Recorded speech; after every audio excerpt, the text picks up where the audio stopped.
வந்துட்டோம்ல. என்னடா பாத்ரூமுக்கு கூட்டு வந்துட்டி என்னடான்னு கேட்டீங்கன்னா, அங்கே தான் இருக்காப்புல தலைவன். இவ்வளோ நேரம் வீடியோ பார்த்தீங்களே, எனக்கு மேலே ஒருத்தர் இருக்கான். யாருன்னு பார்த்தீங்களா?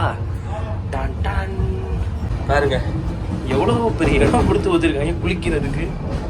அதையும் தாண்டி முக்கியமானது, நம்மளுக்கு ஹீட்டர்லாம் கொடுத்துருக்காங்க. அதுவும் ஜாகுவார் ஹீட்டரு ஆன்லேயே தான் இருக்கு போலங்க. நல்லா சுடுசுடுன்னு இருக்கு. இது பார்த்தீங்கன்னா உங்களுக்கு தெரியும், நார்மல் தண்ணி. இந்த சைடு வந்து ஹீட் தண்ணி வர்றதுக்கான வச்சிருக்காங்க. இப்போ பார்த்தீங்கன்னா உங்களுக்கு வாஷ் பேஷன் கொடுத்துருக்காங்க. அதில் தண்ணி ஃபுல்லாக வர்றாப்புல. வேற என்ன, வழக்கம் போல குப்பை தட்டி போடுறது.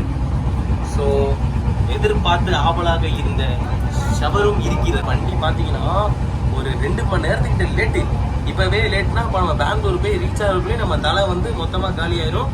ஆனால் பிரச்சனை இல்லை, நம்ம அழகாக ஏசிக்குள்ளே உட்காந்து நிம்மதியாக படுத்து எழுந்திரிச்சு அவ்வளோ கம்ஃபர்டபுளாக இருக்குது. பேண்ட்ரி தவிர, சாப்பாடை தவிர மற்ற எல்லாமே சூப்பர். சாப்பிடணும், பேண்ட்ரி என்ஜாய் பண்ணலாம் நினச்சிங்கன்னா தயவு செய்து வந்துடாதீங்க.